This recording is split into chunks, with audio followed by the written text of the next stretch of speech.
All right, we are now recording, and before we get started on today's class, on the actual math of it, I'll say, let's go over the last, if y'all told me right, we got the weather safety covered and fire safety covered, or fire, any interior thing, chemical spill, that kind of stuff. Okay, so the one that we're missing, anyone know? Well, you should know after this many times, okay. And this is sad to say, but we do have to nowadays talk about active shooters, okay? And that's sad. I never even thought of those back when I started teaching here as a possibility. It's just where we are. And you might say, it has hit at least one community college I can remember hearing about a couple years ago. I don't know, maybe there have been others. But it actually hit in Birmingham, not at a community college, but this week. Monday afternoon, I was at the help desk. Dr. Davis was there, and I had something to run by her. She was busy with a student, but her phone rang, so she picked it up and said, "Oh, here's your department chair," and handed her phone to me. It was one of my adjunct instructors who teaches in a school during the day and comes and teaches for us at night, developmental math classes. She said, "We're locked down." There had been a shooting not on campus, but just off campus, and when that happened, they closed, not all the kids had left, and certainly not all the faculty and staff had left, so they closed the school down because they weren't sure where the shooter was, who it was, anything like this. So and this was after 5 o'clock she called, and they were still shut down, locked down. She could not get out to come to teach her class. So it happens. That wasn't an on-campus shooting, but it was close enough to a campus that we need to be aware. Okay. Now, the odds are y'all are going to hear before I will if there's something that sounds like gunfire. I'm hard of hearing. So what do we do if we should hear that? All right. I saw Tariq pointing to the door. That's exactly where we should point. And I'm still waiting to answer faces. You are Tony Green. Oh, yeah. We're talking about active shooters, a demonstration, please. Okay, now, the first thing I would do, if y'all let me know that you're hearing something and it's Victor, that could be construed as gunfire. The first thing I would do is come here to the door, pull out my keys, and the sad news is I cannot lock the door from the inside. I cannot even open the door and press some buttons here and lock it. There aren't any. So I have to physically go out in the hall and with my key lock the door and then come back in. It'll lock it from the outside, but we would still be able to get out from the inside. No one can get in. Step one. Step two. By the way, somebody's calling 911 or campus police if you got that in your phone. Not a bad thing to do is put that on speed dial in your telephone, campus police. So if something were to happen, you can call them immediately. Of course, they'll probably know in here and 911 if you don't have that. Now, this door does have the buttons on the side. But when I press this, it locks. But it locks from this side, not from this side. So don't press the button. That's locking us in and allows him to come through. Let's not do that. This one has a deadbolt but requires a key. I don't have a key that works as deadbolt. So we can't do anything here. But then the next door, there's a class there, that is just like this one, except it locks the outside and doesn't, and we can still get out, but he couldn't get in. But then that once that one's locked, close this one. Why?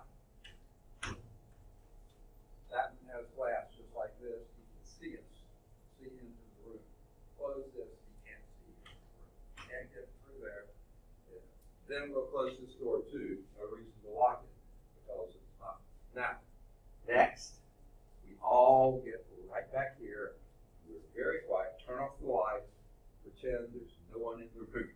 Okay? If he can't see or hear anybody, he'll probably go on down the hall and shoot somebody.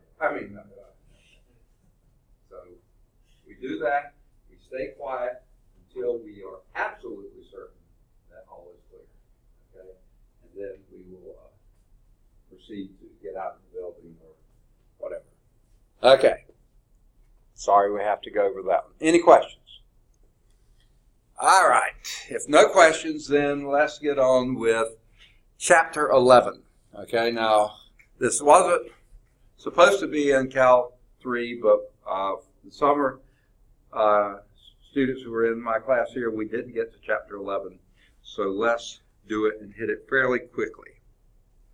Now, the book loves to start sections with nice little things, and this is a very nice little thing. Let me see if I can blow it up a little bit.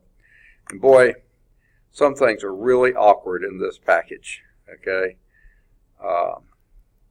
Can't quite blow it all up, but most of it. This beautiful shell of a chambered nautilus grows in the shape of an equiangular spiral, a curve described in polar coordinates by this equation. R is equal to E to the A theta. Okay.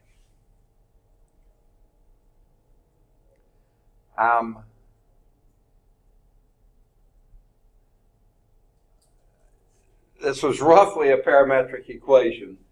Your parameter here would be your theta. Okay? And then the R would be another variable that is related to yet an independent variable. Okay? That's the only reason I can think of the pretty picture, by the way. Great shot. There are many things about this nautilus which are pretty intriguing. Anyone ever heard of the Fibonacci series? Okay, the golden mean, those kinds of things.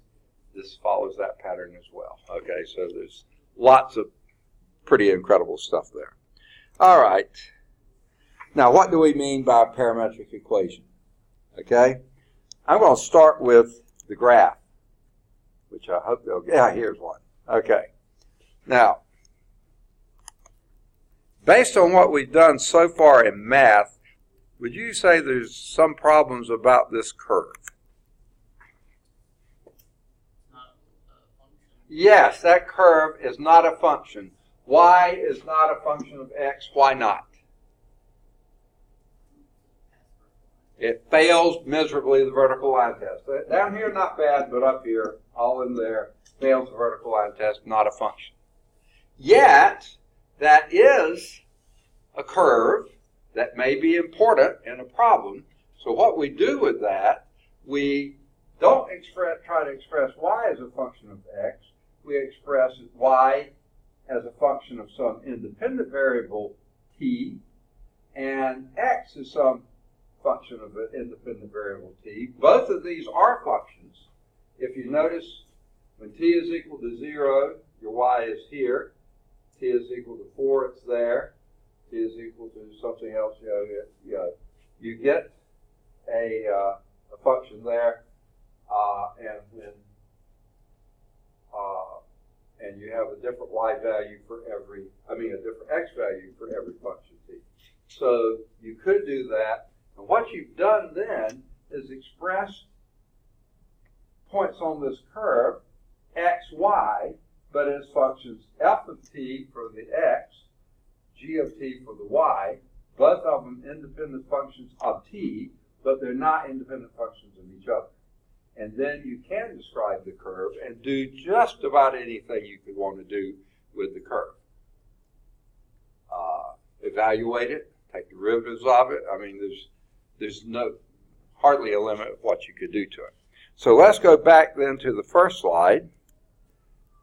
Okay.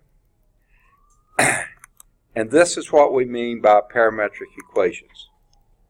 If your two variables that you're wanting to deal with are not independent, or not dependent on one or another as in a functional relationship, but you can find a third independent variable that both of these depend on.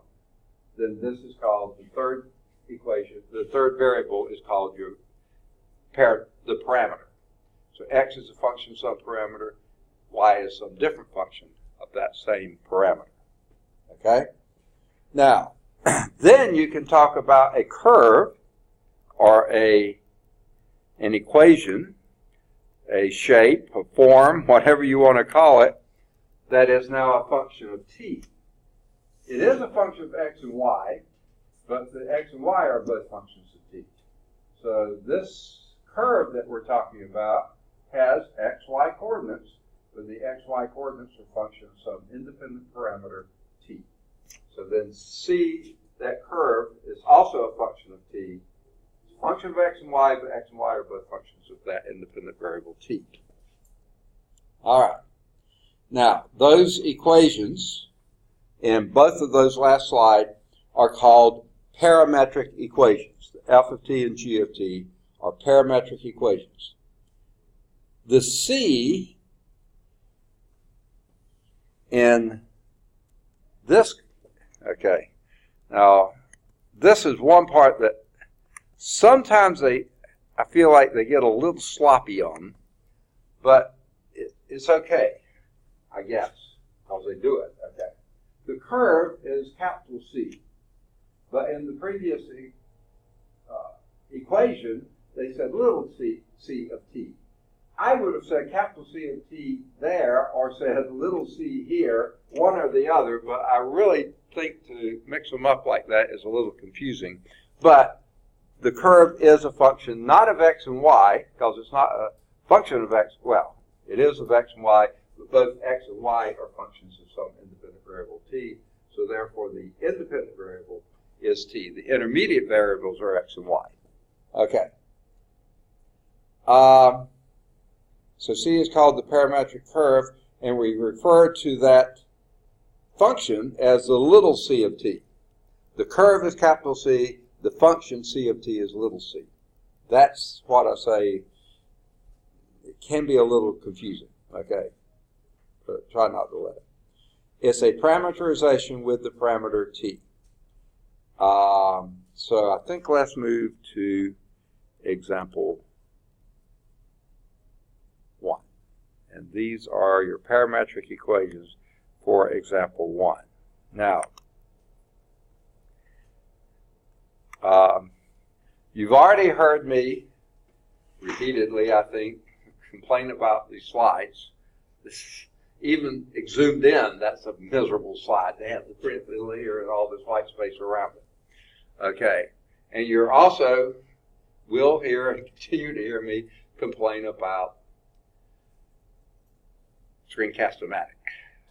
I can write on this slide, but I can't write on the slide in the zoom mode. Now, back when I was using Tegrity, I could. That was the package we used before. And this is supposed to be as good, and it just isn't, okay? I think if you are a talking head, it's just as good. But if you're trying to really do stuff with it, it's really got limitations. All right. But here is your parametric equations. X is a function of t, y is a function of t. Okay? Now, it says sketch the curve with those parametric equations. And as Cameron pointed out to me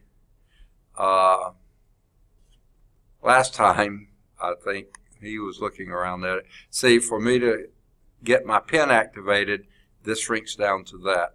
So, I have several screen options. Black screen, white screen, no graph screen. Okay, sorry. Okay. And you figured there probably wasn't one in Paint either, was there? Okay.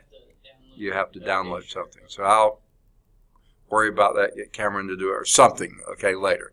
So let's just go on, well, so you see I can't do that. But what I can do is, with my pointer, I can use the pen, and if I want a black pen, which I do. I have to do something else with that, so that's not hard.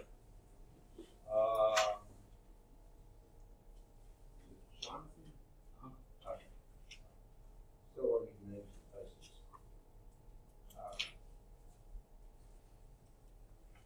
All right, we're in 11.1. If you got the new book, it's page 579. The reason I say new book, in my Cal 2 class that I had before lunch, one person had the older edition of the book. Hardly anything's changed. A few things have, but if you have the new book, it's 579. The old book, it'll be somewhere around there. It's 11.1. Huh? You do? Okay, yeah. Hardly anything has changed. Most of the changes I have found are not in this course. It was in was it 1 or 2, Cal 1 or 2 that we found? 2, I think it was, yeah. Okay.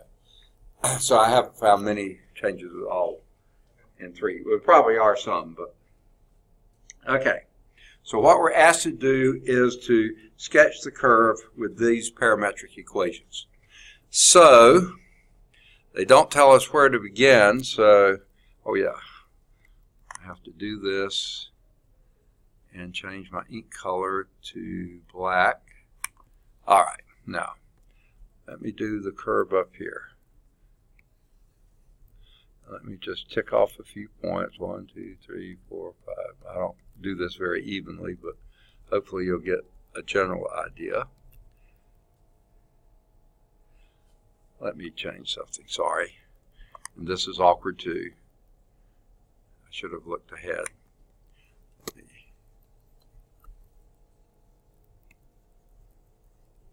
Okay.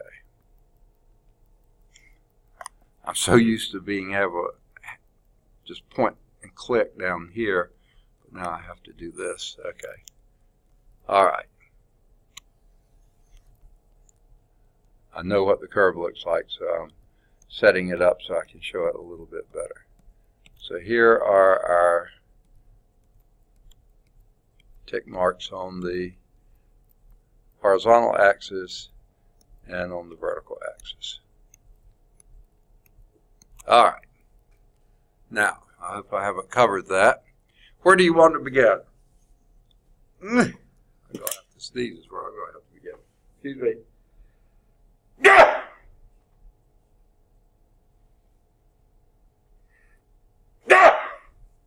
Y'all awake yet? Okay. Good. All right, where would you begin? All right, let's start somewhere. T is equal to 0. What would our x be? -4. Our y would be 3. There we are right there. -4, 3. I feel like a cheerleader now, but give me another t. You say 2? Okay. When t is 2, x is 0. 7. 1, 2, 3, 4, 5, 6. Oh, I can put it on there. This doesn't look at all right. Did I write it right?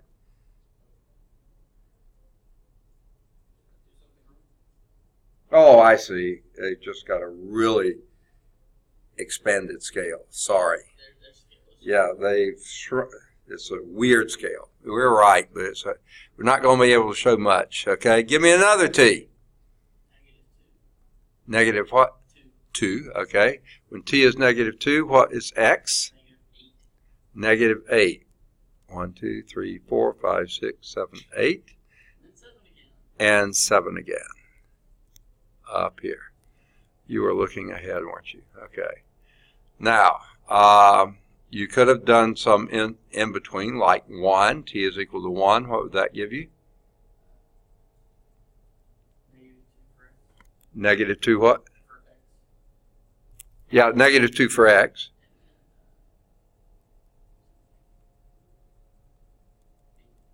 4 for y. And if you chose t equal, let's see, what was that person? -1, what would you get? Second?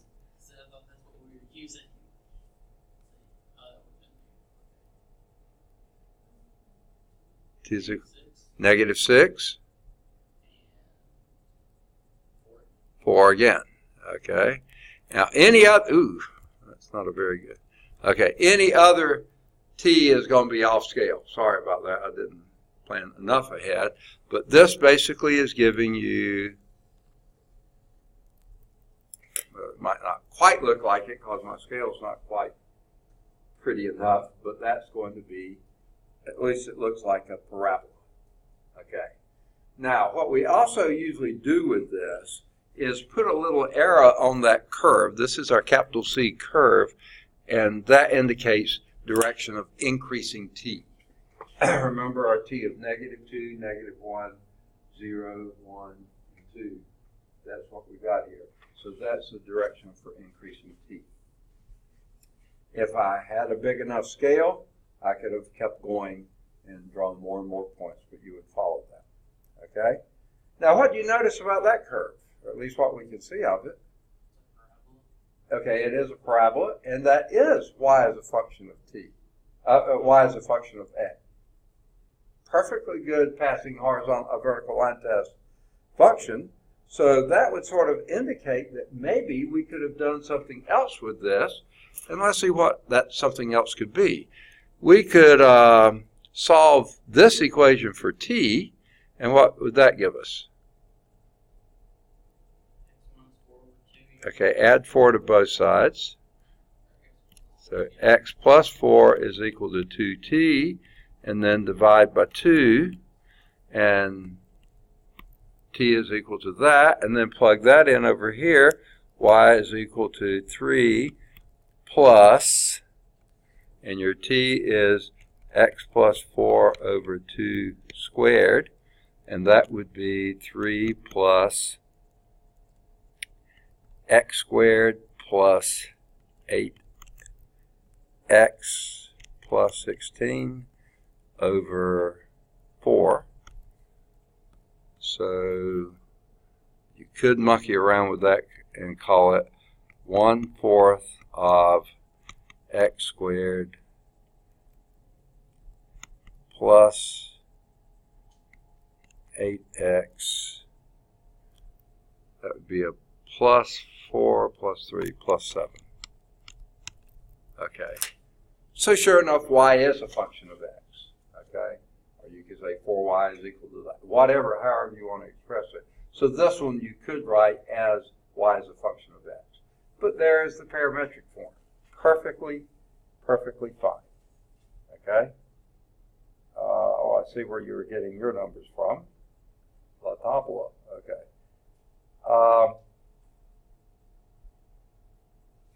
Do you see how to do that? Okay, makes sense? Now, there's a little conceptual insight here on the top of page 580. Oh, wait, sorry. They actually did the, here's their rendition of it. And what they've done is expand the x-axis and really shrink down the y-axis. You notice, well, at least some. This is 4 here, that's 7 there. So, yeah, they're not doing a one-to-one scale like I did, okay? But here's where they picked in the values, same one that we did. We chose a 0, a 2, a -2, and we did 4 and -4. So we actually did, no, we did a 1 and a -1. We didn't do a 4, because we didn't think that idea. Okay, but that's what you get. Okay, if you had shown the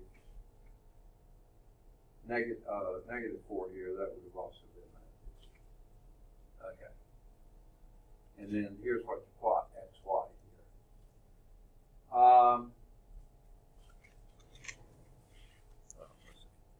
I should have, probably too late now, but could have blown this up some, so it's a little easier to see.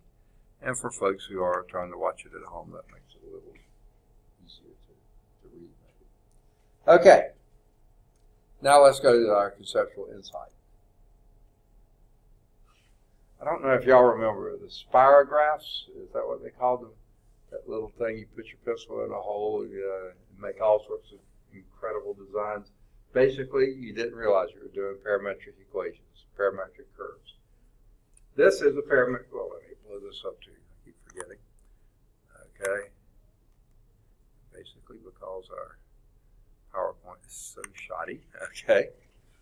Here's a parametric curve, and this is a fairly complicated one. Y is equal to 5 cosine 3t cosine 2/3 of sine of 5t, comma, that's your x.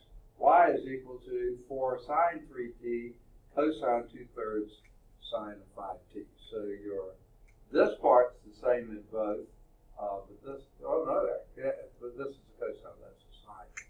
Okay? And you could start with, I would start with t is equal to 0. Cosine of 0 is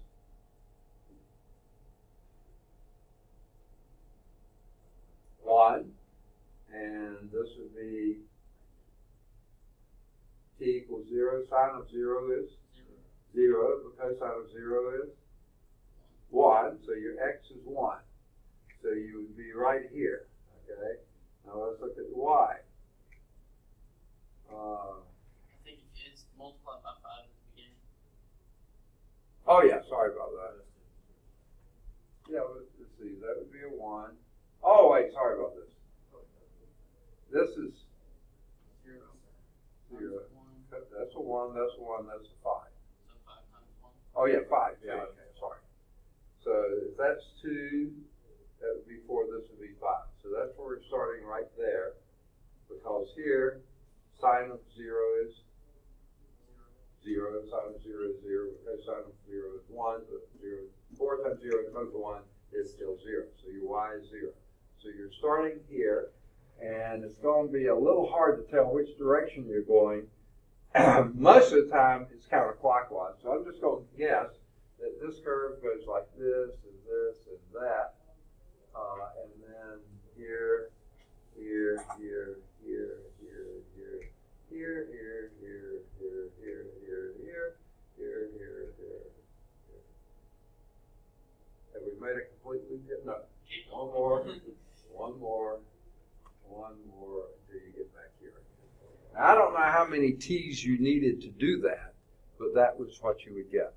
If you had chosen negative t, you would have proceeded. If I started in the right place, then it would have proceeded around the other way. So go in the right direction. Whichever direction, the positive, the negative would have been the other way. They didn't put the arrow on here, so it's hard to tell. Okay? But that indeed gives you this. Certainly, x is not a function of y, or y is not a function of x, but x and y are both functions of that independent parameter t. So the conceptual insight says this graph,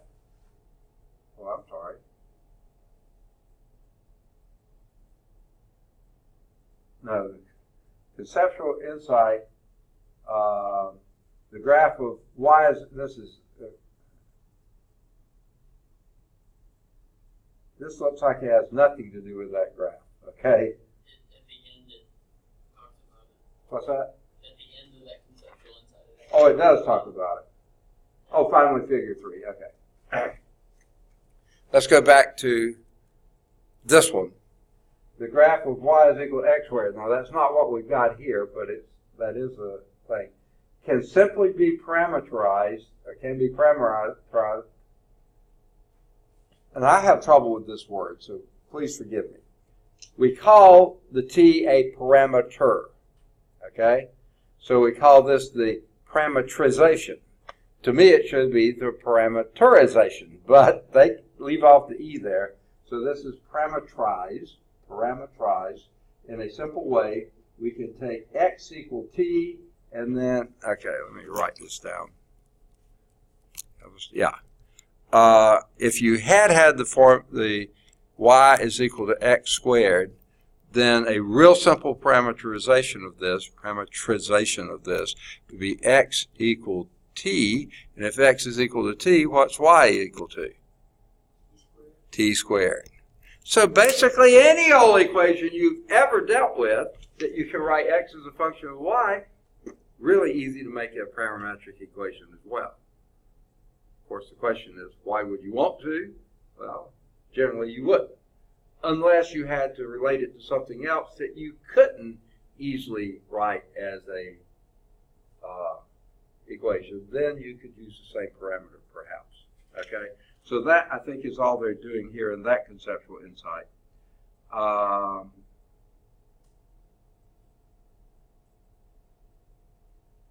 Now, here's just another little thing based on what we've already hit. This then would be represented by C of t. The parameterization would be t squared. Okay, because x is t, y is t squared. That's your parameterization for the curve as a function of time. Okay, capital C represents the physical curve, but the parametric equation is little c of t is equal to t squared. Okay.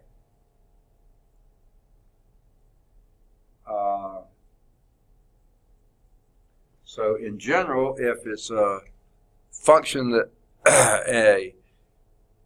something that is a function, the generalization of it is to be c of t equal to t f of t. If it's just any old function that is y as a function of x, then choose the t for the x, and then whatever that function is, f of t is going to be your y. Okay.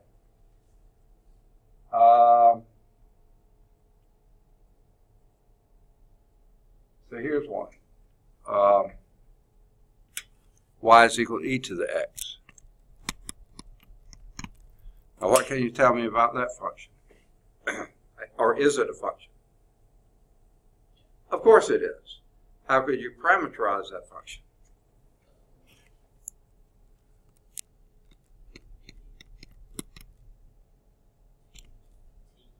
T e to the t. That's it. Really, really simple.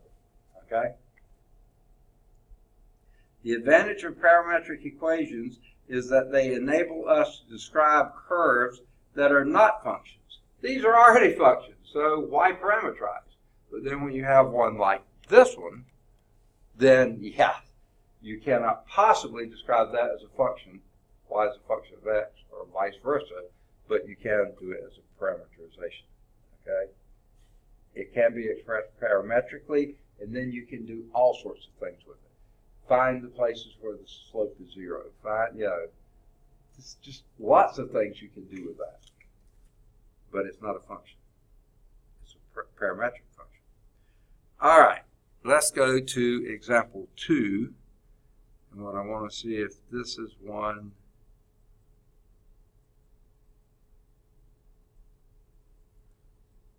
Is this example 2? I don't think so, is it? No. All right. So now this is really awkward. But when I want to go to white screen, that's not too hard to do to begin with. Okay, and I can write on it, so this is good. Describe the parametric curve C of t is equal to 2t minus 4, 3 plus t squared. Somehow that looks familiar, doesn't it? Isn't that exactly what we had in example 1? Yes. Okay? And we've already done it. Sorry. Okay? I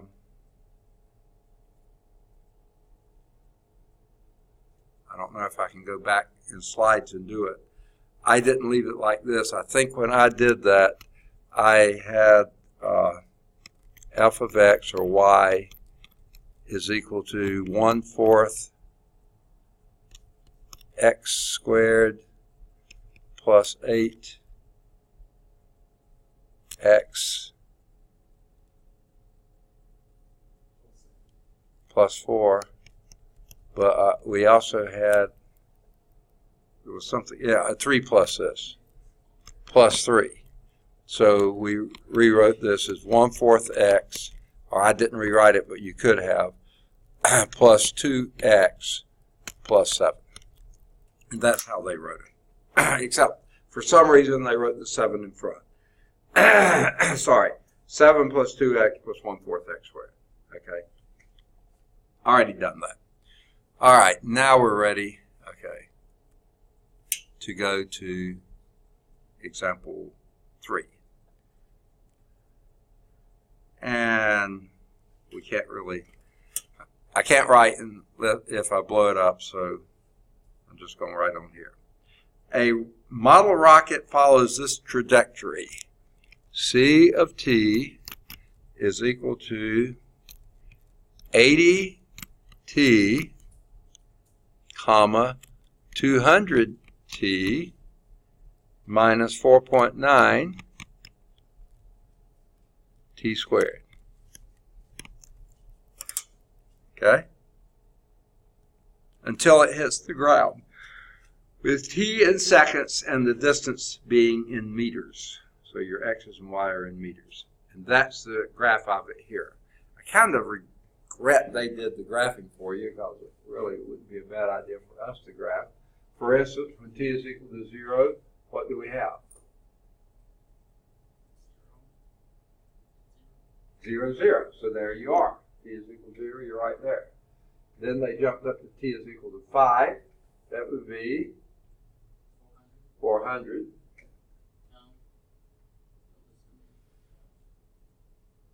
It sure looks like 400 to me.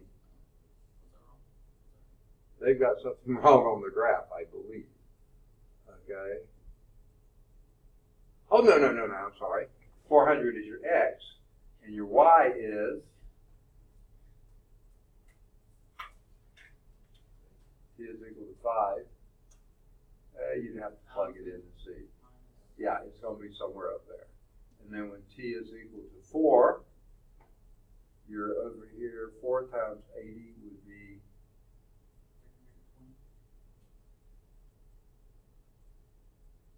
320, 3,200. This doesn't look right. No. Oh, no, I'm sorry, 20.4. I was thinking 4. Yeah, so you're, okay, I'm not going to plug that in.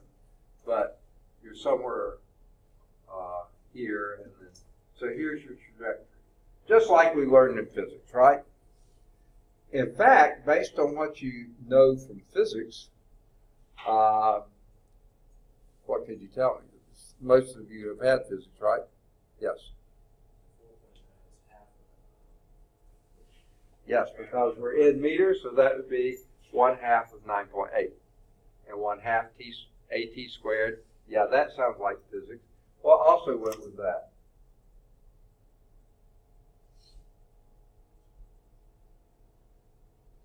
Well, without kidding you, your x was always whatever your angle was. Now, we don't have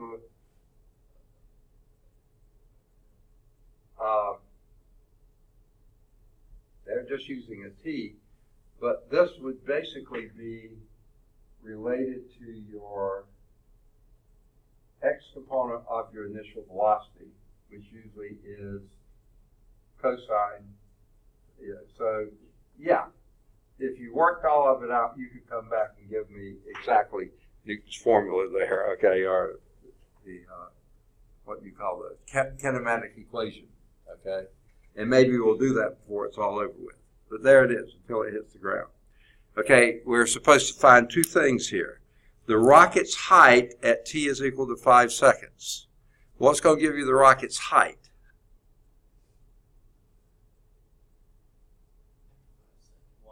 The y, okay? So we want this when t is equal to 5. So y of 5 would then be 200 times 5 minus 4.9 times 25, right? That would be 1,000 minus, someone with a calculator help me out there.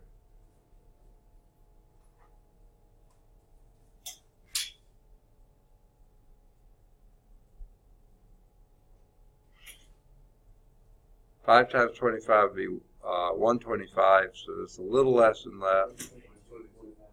Second? 123.5, 22.5, and subtract that and you get 877.5 or something like that. right. Yeah, that's what they got to, and that's in meters. All right, good deal. Oh, me.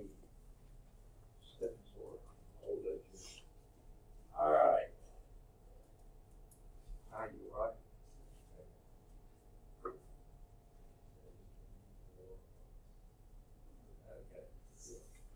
Well, we got everybody here we had here Monday. Still missing Sylvester and Cody.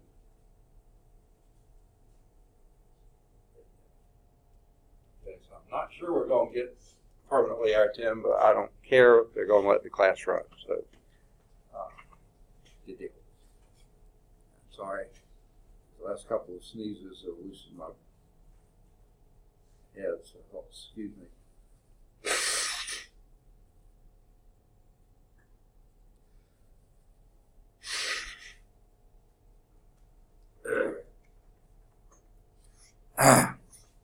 All right, that was the A question. What was the height? Find the rocket's height at t is equal to 5 seconds. We just did that. The B says its maximum height. How are we going to determine its maximum height?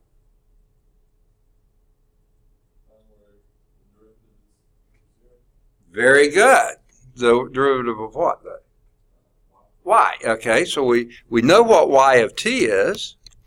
That's 20 or 200 t minus 4.9 t squared.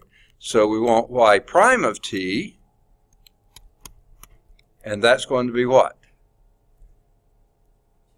200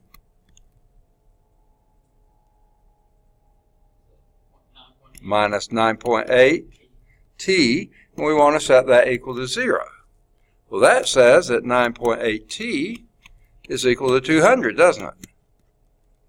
So t is equal to 200 divided by 9.8. Now that's going to be something just a little bit greater than 20, isn't it? Because 200 over 10 would be 20. So this is 20.4? Is that what you said? Yes, sir.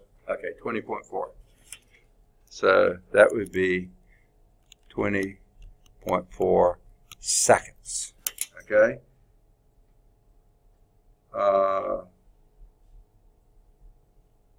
But that just gives you when it reaches that. That still doesn't give you the maximum height. That just tells you when you reach the maximum height. Now this is assuming t is time, and they told you that. It was in seconds, right? Yeah. Okay. So how would you get the height, maximum height?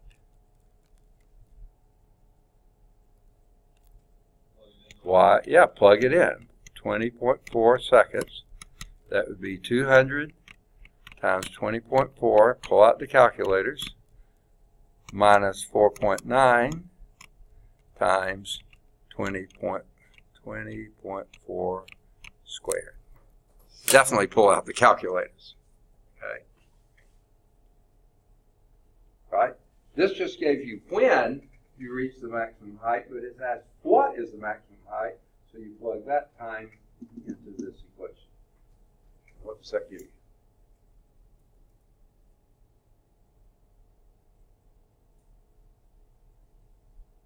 Are you following, or is this 2041? I don't know. Is that exact or approximate?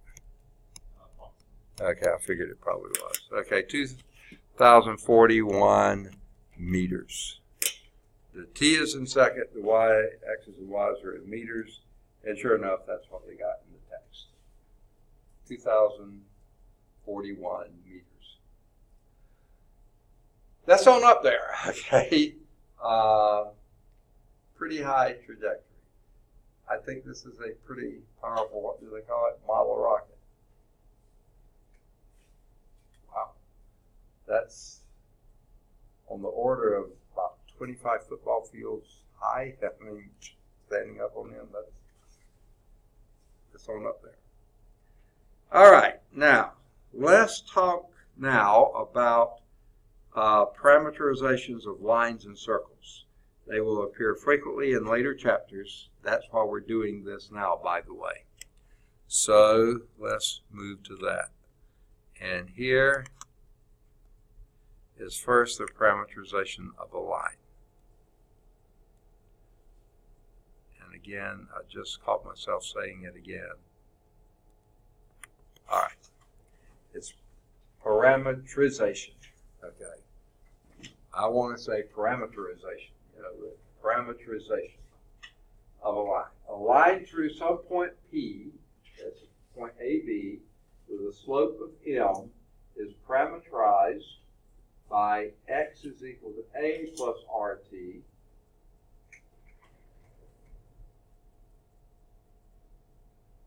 y is equal to B plus ST, okay? Your t's go from minus infinity to infinity. For any R and S, as long as R can't be 0, such that M is equal to S over R, okay? So you'll notice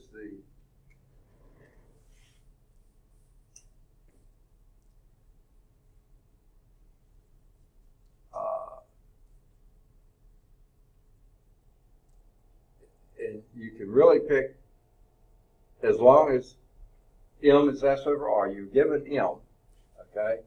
And you just pick some ratio of S over R that is equal to M. Of course, R can't be 0 for that. And then plug this in. The A is fixed from here. That's what X is when T is equal to 0. And this is what Y is when T is equal to 0. So obviously that fits okay there. And then your the slope is, think of this as rise over run. So your, in a sense, sort of your slope here over that slope there gives you the slope there, because those aren't really slopes, so they look like a slope of a line. Okay. And as long as you've got that holding, you've got the equation of a line. So that's the A part. A line P is equal to AB through 2 points. That's through 1 point with a slope. Here's through 2 points. A, P is AB, and Q is CD. Now these are coordinates of the point P, coordinates of the point P. It has a parameterization of x equal to A. You might say, why is that true? Well, that's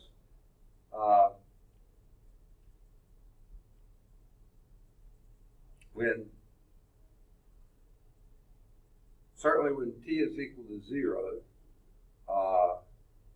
then you're going to be at AB. So that's fine. Okay. Now, when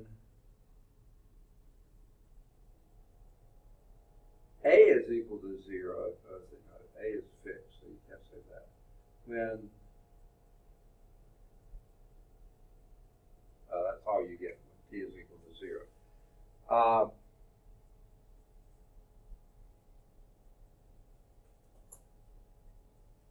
Let's back up a little bit. What would be the slope of this line? What would be the slope of this line going through those 2 points? Oh, yuck.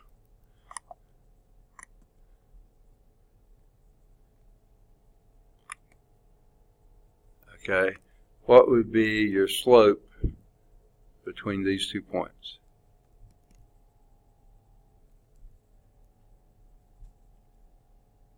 Wouldn't it be, it doesn't really matter how you do it. I'm going to do D minus B over C minus A, right? Change of Y over change of X. D minus B over C minus A. Not been that long, has it? Okay. So there's the slope of the line. Okay. Now you can go back up and do exactly what we did before and have excuse me, my throat's really sore. Okay. Where your S over R okay? Let this be your S, and this be your R, okay? And then you've got this exact formula there, don't you? Okay, so that's if you have a point slope, this is what you do. Here you choose the ratio that you want to use for M, S over R. Frankly, if that slope was a fraction, like 2/3, guess what? I'm going to choose S equal 2 and R equal 3. That's given to you, okay? Why not? If the slope was 7 over 1, keep it as simple as you can. Now, of course, if you had a slope of 0.735, well, you can either figure out what fraction that is or something, but hopefully they won't be that messy, okay? But down here, when you have 2 points and you want the line through that, then figure out, there's your slope, and then it's the same as here. The first point plus t times r, y is equal to second point, b, the second coordinate b, t times S over R. So, I mean, that's just done for you. Okay. Now, they have a little proof here, and basically their proof kind of undoes, I think, what I just showed you. So, unless y'all particularly want to see the proof worked out, I want to just move on because we are trying to move a little fast, and I'm talking too long. All right. So, let's do example 4. Which I don't think there is a representation of, so we'll just go to a white screen. All right. Find the parametric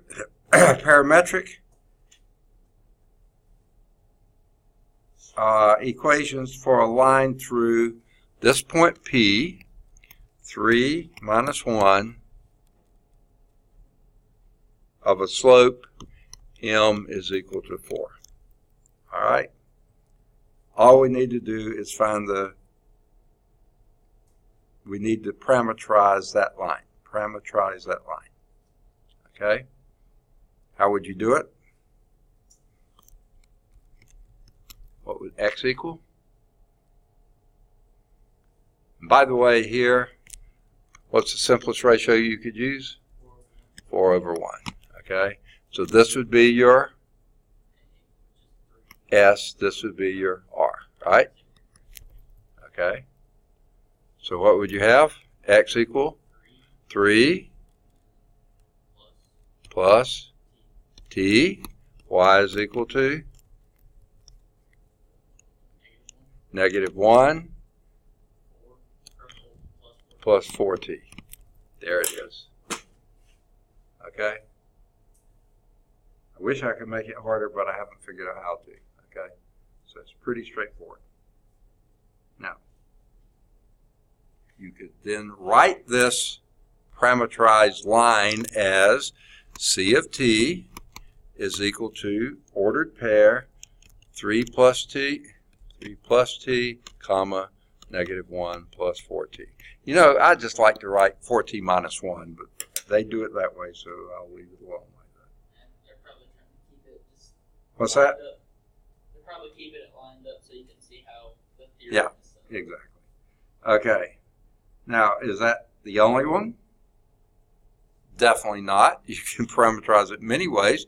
You could have chosen that 4 to be the one they chose was 20 over 5. So this is now your S, and this is now your R, and that would be S equal 3 plus 5T, right? Y is equal to -1 plus 20T. Okay. Yeah. Okay. So there's lots and lots of ways to do that. Okay. But why not go with the simplest ratio? generally the easiest way to go. All right, that's how we parameterize lines. If we know the point and the slope, or 2 points. Either way, we can get it done. Okay. Now, and there's that very line, is it? Or is this another one? Nope, that was with Oh. the example, or the proof. I think it was with the proof. Yeah, oh, this is part of the proof. Sorry. Okay, sorry about The that. next one is Yeah. probably. Now, this is getting into circles. Okay. We don't seen how to do a line. Now we're going to see how to do a circle. All right. Something that's true about a circle is that, think of your good old unit circle. Okay? How would you represent the points on a unit circle? Remember this one, Trig? Some of you better. Some of us are better. Yeah. What is, In radians or okay, a unit circle, what were your points on there? Okay, your radius was 1. yeah. So what was any point, the XY values of this point right here? Okay, if that were 45 degrees or pi 4th, it looks like it's pretty close to it. I'm not asking that. Any old point there. The Y value was sine theta, the X value cosine theta. Right? Unit circle, right?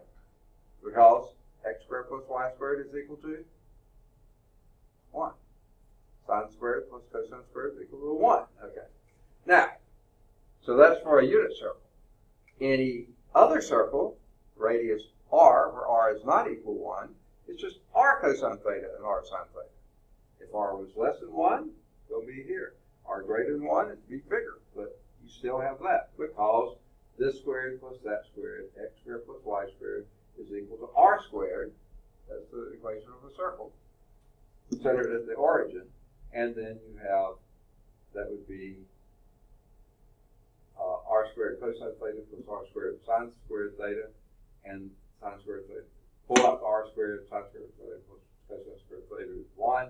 So it'll be R squared is equal to R squared. Yeah, so radius of R. All right. Now what if you're centered not at the origin, but at AB?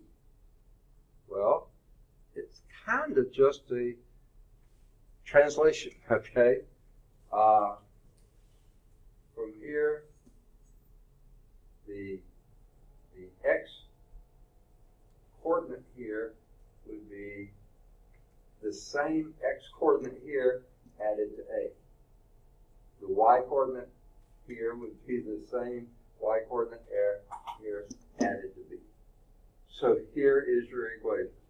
A plus R sine cosine theta, B plus R sine theta. That gives you a circle anywhere in the plane. Anywhere in the plane.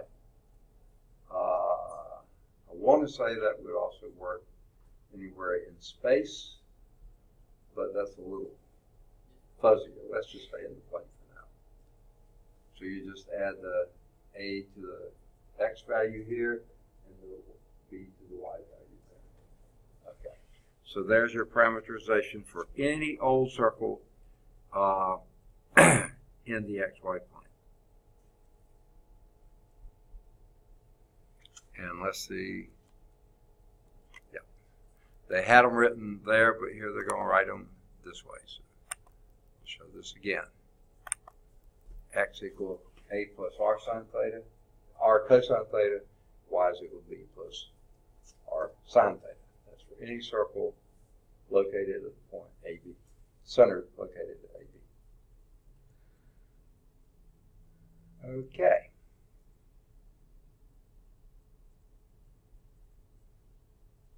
Now, another thing that we can sometimes choose to do is to move a point along, which also is called translating a point. Translate or move a parameter curve horizontally A units and vertically B units, then whatever your curve was, just like that circle was, you just add A to the X value, add B to the Y value, whatever that function was, okay? So, you write that down. If you started out with,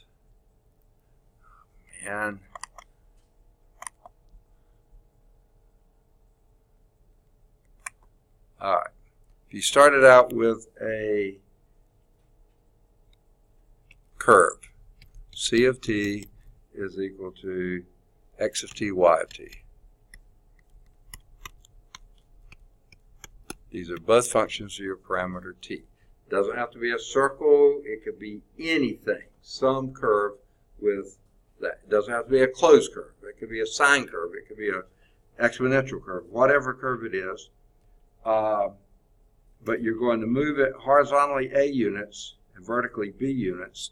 Then your new curve, I would call this C1 or something like that, but they don't, would be A plus x of t, comma, B plus y of t. Okay? Suppose then also we had a parameterization, same as we had up there, where x is an even function and y is an odd function. What that means, now we're starting back with this one now, okay? So we're through with that. So we said x is even, y odd. Okay, now what does it mean for x to be even?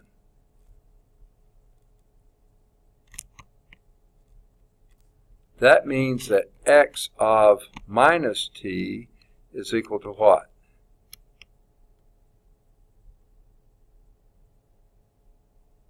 If it's an even function, those are the same. X of minus t and x of t are the same. Okay. Here's your x thing. Here's your t equals 0. When you go x of t and have a value here, x of minus t goes the same amount there. You've got to have the same value. So those two have to be the same. But if y is odd, what does that tell you? Y of minus t is equal to negative y of t. Okay? In other words, if y of t is here, if it's an odd function, y of negative t has to be the negative of that, or vice versa. But they are not the same. They're the same for that. Now, a lot of functions are neither, but we're just going to look at this case. Okay? Now,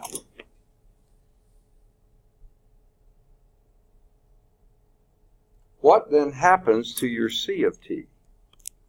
C of t is equal to x of this. So what happens if we have c of negative t? What does that produce for us?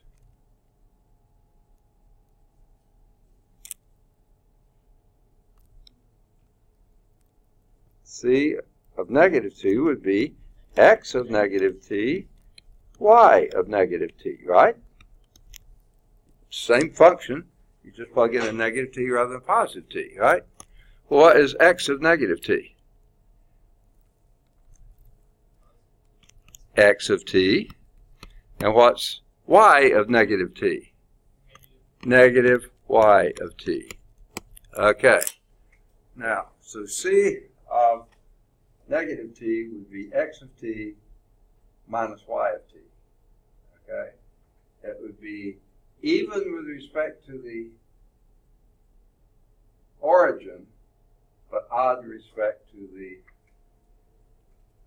even with respect to the y-axis and odd with respect to the x-axis, basically. So what does that tell you? In that case, c of minus t is a reflection of c of t across the x-axis.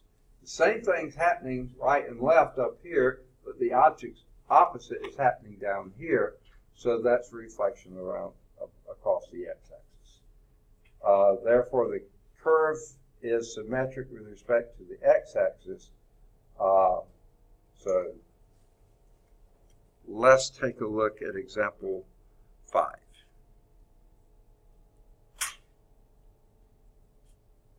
All right. Now, before we do example 5, let's back up to the circle. There's a reason, there's a method in my madness here. What did I say a typical equation of a circle would be centered at the origin? X squared plus y squared r squared. Okay, its unit circle would be 1. Any old circle centered at the origin would be r squared, whatever its radius is, right?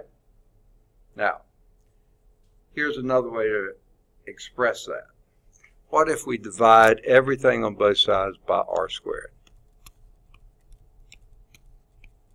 Okay? Now what we get is x squared over r squared plus y squared over r squared is equal to 1. Or another way to express this is x over r squared plus y over r squared 1. If that's a circle, this is the radius, and so there is another expression. Any circle centered at the origin, you can write this way. Pick the radius, you got the circle. Okay? Or you can write it as our first one. This, though, gets to be a little more standard, I guess you would say.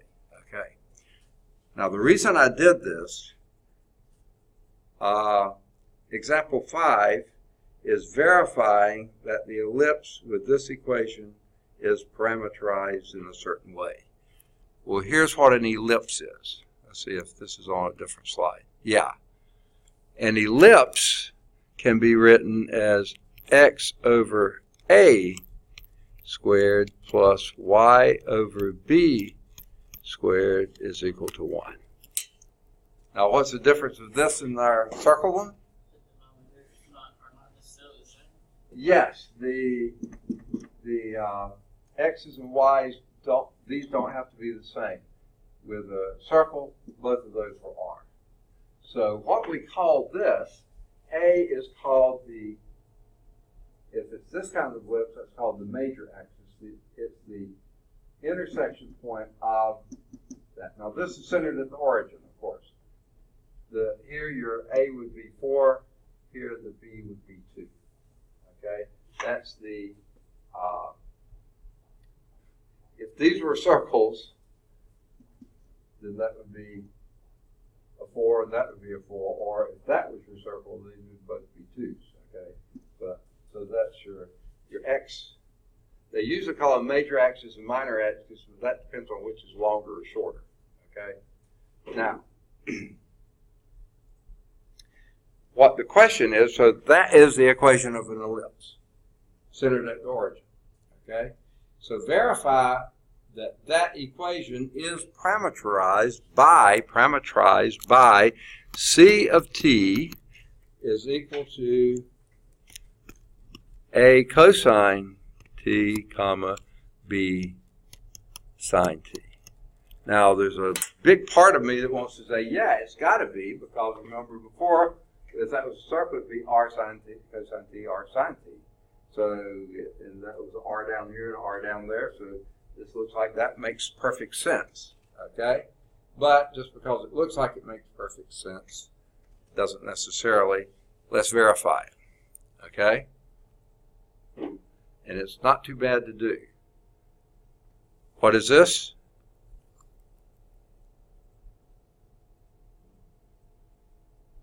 That's your x of t. So, everywhere you see an x, put that in its place. A cosine t over A, right, plus B sine t, oh, that's squared, plus B sine t over B squared is equal to 1. Well, guess what? See, sound effects come with the program, okay, right? All right, and what's this? Cosine squared plus sine squared is always, always, always 1. Okay, Pythagorean identity. Okay? And then the next thing it says, plot the case where A is equal to 4 and B is equal to 2. Okay? They already plotted it for us. It's right here. But let's see what we got when we did that. Okay? Where you want to start? 0. T is equal to 0. So when T is equal to 0, what's your X value? Yeah. This is 1. 1 times A is 8. And when A is equal to 4, that's this one. So that's 4 times 1. And your Y is 0. Okay? And then when you do T equal pi 6, cosine of pi 6 is cosine of pi 6.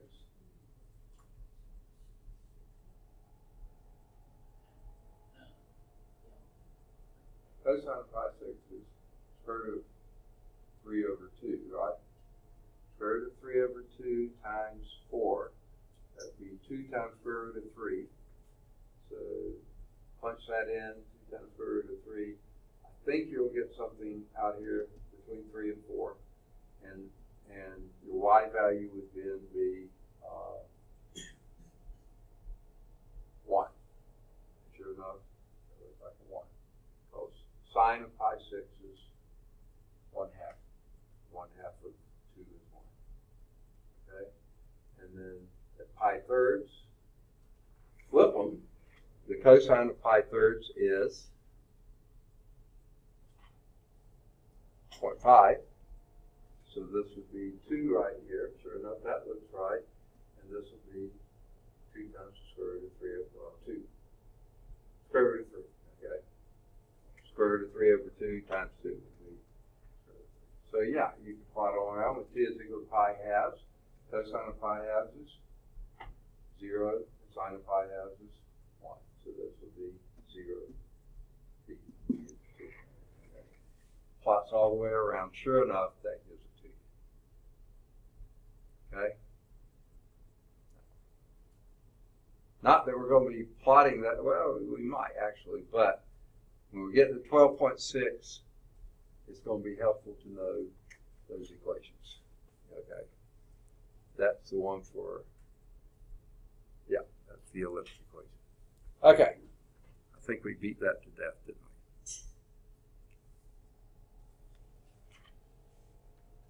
we? Now,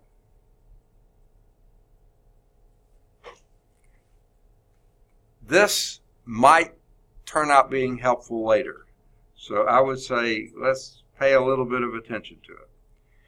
The parametric equation C of t is also called a path. It is a parametric equation. It's also the path. Okay?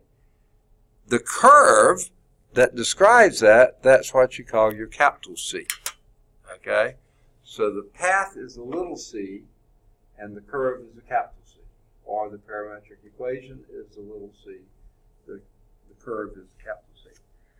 So, curves and paths almost seem like they're meaning the same thing. There are real subtle differences, and we'll get to those. But just pointing that out now because we're going to run into it later. Okay. The parametric equations for the ellipse in example 5 illustrate a key difference between the path C of t and the underlying curve capital C.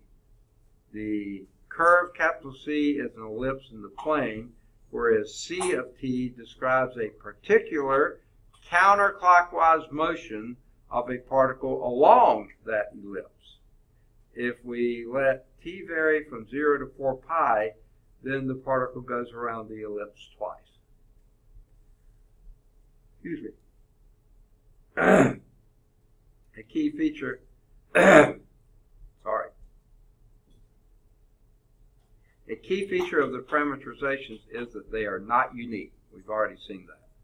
For y is equal to x squared. You can certainly do t squared. That's a parameterization. T cubed, T6. That's the same parameter. I mean, it's a different parameterization, but it's the same curve. T to the 5th, T to the 10th. That would be the same. So, yeah. All right, let's move on to example 6. And I think that's, okay, there was our table. See, I don't think I can. Yeah, I can. This is the table y'all were trying to figure out in your heads. Too bad it's here in the book. Okay, those were the values that we took along there. 4, 0, 2 root 3, 1, 2 root 3, yeah. When you plug that value t into those parametric equations. All right. Now,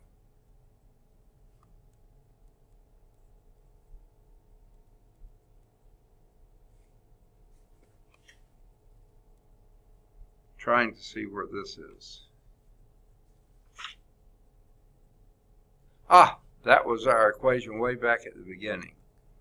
I thought we had already done this. That was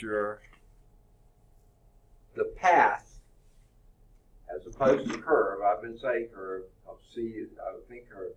The path for an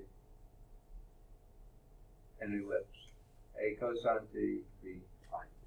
X is this, y is that. Now they say this is for,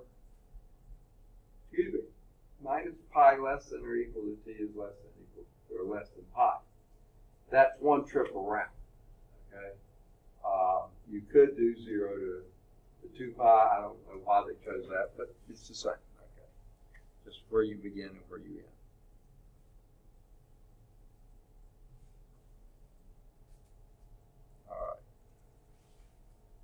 I think we already, okay.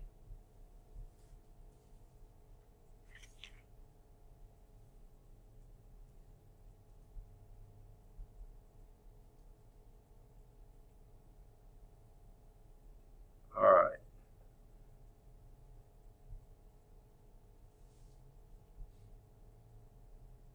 I think these are the equations for example 6. I mean the figures for example 6.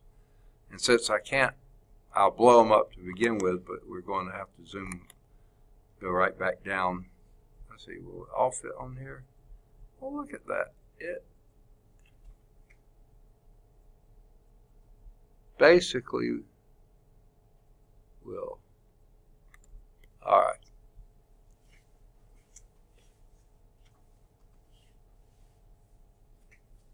It says here, describe the motion of a particle moving along each of the following paths. This was the A one. C1 of t is t cubed T6. Okay? Now, where would you begin? 0, why not? So that would start you right here, and then if you increase the t, say t is equal to 1, you would be 1, 1, and sure enough, you do get there. If you do something less than 1, say 0.5, then this would be 0.125 on here and a much smaller number there. Oh, boy, I don't want to. You can try to calculate that one in my head. So yeah, you would start here and incline the curve this way. So if you started with a negative number, you would start here and work your way down and then work your way up. Okay. However, you know, remember we said there was an infinite number of ways to do this? What if you tried t squared t4th? You would think that's the same curve, wouldn't you? Except for this. Notice here, your x values are always positive. Your y values are always positive. You can't ever get a point back here. This one you can, because your x, when t is negative, I said x, but when your t is negative, your x would be negative. And when t is positive, the x would be positive, but your y's are always positive. Okay, so that makes sense. But here, but the x is, the x, which is t squared, is always positive. The y, which is t fourth, is always positive. So you just basically move up and down the curve forever. You know, when t is equal to is a negative number, you're going down the curve, and when it's going up, positive number, you're going up the curve. All right. Now, here's another one.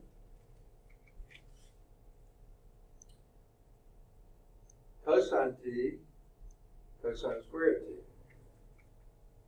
Why would that work? Now, the trouble here is it can't go past 1. Either one of them can. So this is the parabola that stays between here. But why does that work? Because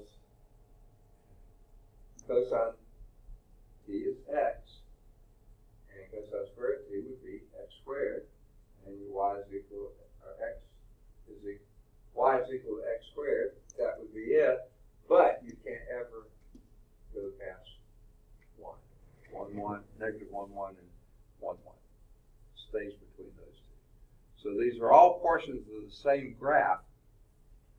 This is the most generic, but it's no better than t squared. In fact, why go to such high things? But that allows t to be positive or negative. So t squared is always positive, so it means you're always staying above. Well, positive or 0. Okay. All right. I think that's all that was trying to show you. Okay. Let's look at example 7.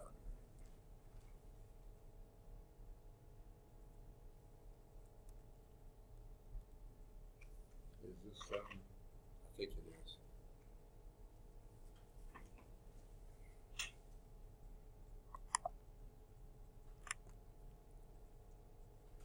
Okay. Sketch the parametric curve. C of t is equal to t squared plus 1, comma, t cubed minus 4t. Okay? And it says label the points corresponding to these various t's.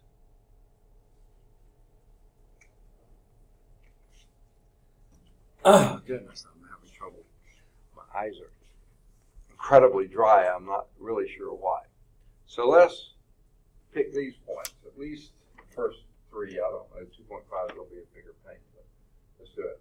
When t is equal to 0, what's your x? 1. What's your y? 0. Okay. When t is equal to 1, what's your x? 2. And what's your y? Say again? Negative 3. You're looking at it. Okay. When t is equal to 2, what's your x? Say again? 5. What's your y? Say again? 0. Yeah. 2. Yeah. 0. Okay. And then they threw in a 2.5 just so you'd have to use a calculator, I think. 2.5 squared is 6.25, I believe, plus 1 is 7.25. And t cubed would be, I'll let you fiddle with that. But I'll take their word for it. Okay. Now, what are we to do with that? Sketch the parametric curve. Label the points corresponding to t equals 0, plus or minus 1, plus or minus 2, and plus or minus 2.5. Now, we didn't do the minuses. Let's do the minus here. When, say again? I said negative 0. I was joking. Oh, okay. When you put a minus 1 in here, what does that do to it? Still 2, because this is an even function. But you put a minus 1 in that, and what happens? Say again? Negative 5. Okay. You put a negative 1 here, what happens to the y? That would be negative 1 plus 4 is positive 3, because this is an odd function. Both of those exponents are odd. Both of these exponents are even. Okay? So these, the x keeps the same sign, the y, you get the opposite sign. Okay? 2, that would still be 5, and that would still be negative 0. Okay?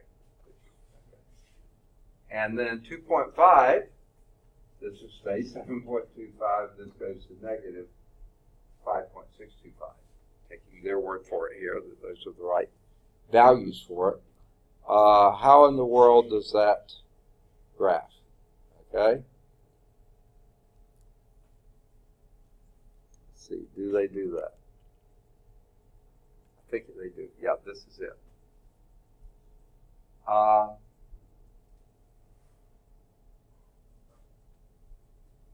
This is the graph of your y's.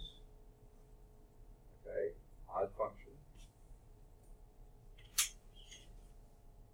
They didn't do the graph of the x's, but you really didn't need to. That was, I think, an even function at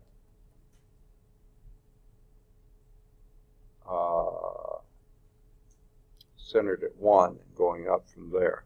Okay. Okay.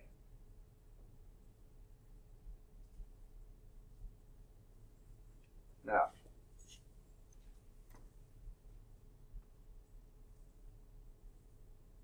these are the y values you're going to be using here, but your x values are going to have to change. When t is equal to 0, your x is 1, but your y is 0. So you start right there. When t is equal to 2, what's your x? Positive 5?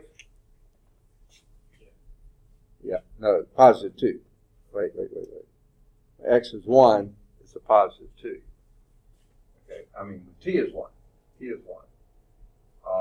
This is a positive 2. So, yeah, positive 2. But then your y value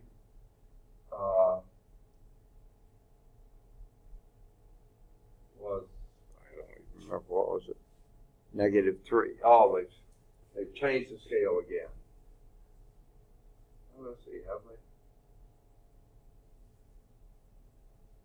Yeah, well, it's close, but I don't think it's exact. Okay. So you start here, and then this would be a positive 1, but a negative 3. Yeah, so that's right. And then when t is equal to 2, you're at a plus 5 and a 0. Okay. Now, when you do a negative 1, your x value stays the same, but the y value is the opposite of this. So that means you just flip across here. Okay. Now, when you come up here and go up here, you also flip that down. So here's your pink ribbon for Prescott. No, okay. But that is a lot of what it looks like. Okay. So all you basically have to do is get one side plotted well, and then flip it across the x-axis, and it makes it pretty easy. Okay. Actually, when you have the table like we had it, and then fill in the plus or the minuses, it's real easy to plot everything. But they're just showing you the advantage of that now. Can I get all that on there? I think I did, didn't I? Close anyway.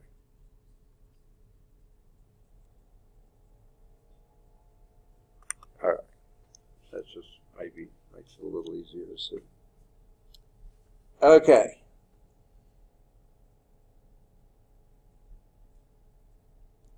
The next topic it hits is a interesting little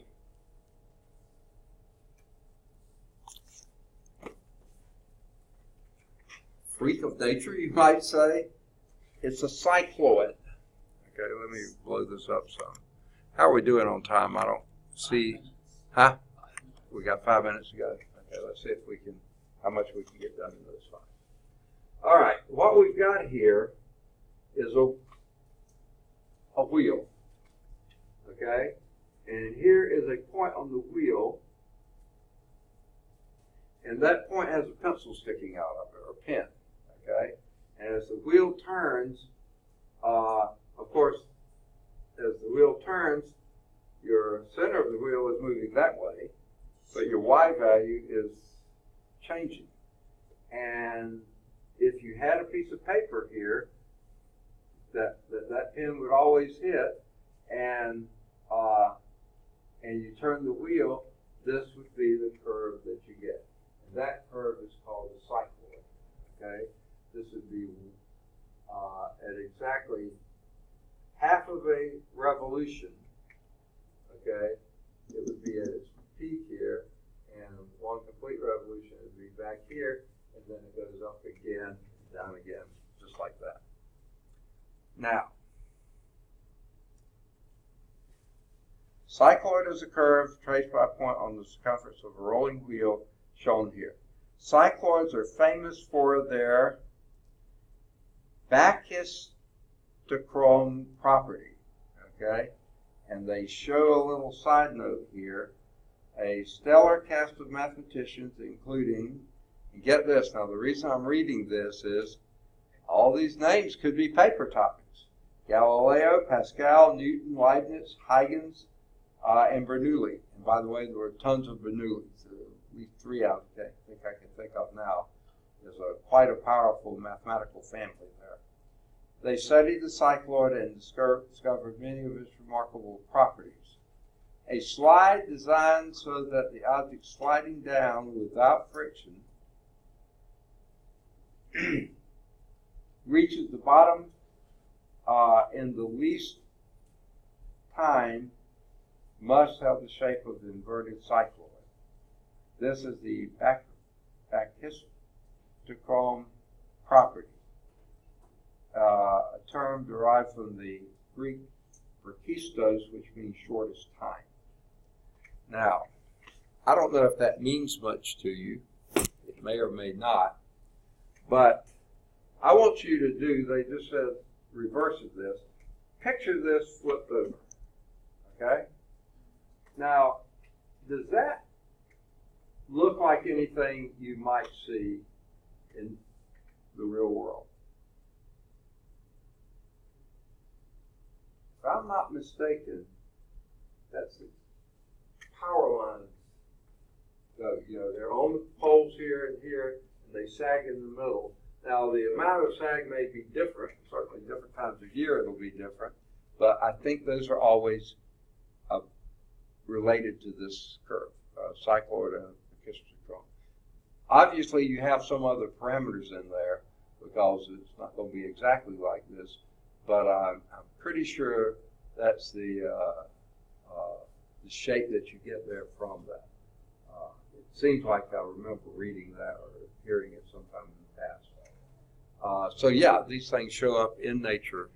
But the thing they were saying about the time it took, if you were sliding down there, that would be the minimum time you would take, is if you followed that. Not if you followed a circle or any other curve, minimum time would be along this brachistochrome. Okay? Now, this has parametric equations. Surprise, surprise. Okay? Here are the parametric equations for a cycloid. Your x is equal to 1 minus sine t, or t minus sine t. Okay? Now, in time, when t is 0, this is 0 is at 0, so you're starting at 0 for x. But as t increases, t increases faster than sine t. Sine t is a much smaller number than t. Okay? So it's increasing slowly. Y of t, though, is 1 minus cosine t. So that's starting at 0. And then the y is positive. In fact, it's always positive, okay? But it's increasing slowly. And that's how you get those loads that you get there. Okay? There's your parametric equation for a cycloid. Okay.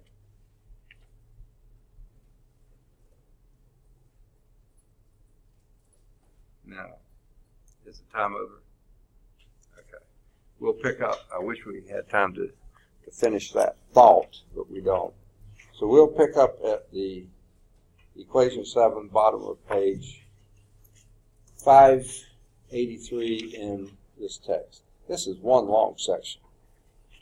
Now, I probably won't spend this much time on all of them, but I did want you to hit some of the key things there, and we'll go from there. I think what we do now is going to pay off later, but whether we get all our return back, I'm not sure, but we will some. All right, good deal. This means I have to tell you one more thing. Oh, let me give you a few homework assignments in this section. Because I don't want you to have nothing to do this weekend. You'd be really angry at me, wouldn't you? You can do any of the odds 1 through 5, any of the odds 7 through 13, either 15 or 17.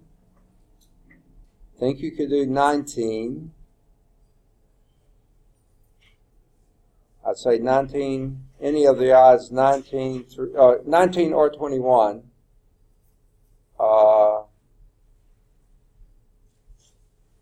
Any of the odds 23 through 37. Wow, a lot there. 39 or 41. 43. Any of the odds 43 through 47. And stop there at 47. Sorry. Okay. Just to give you some things to practice on. Okay. Well, I didn't finish lunch.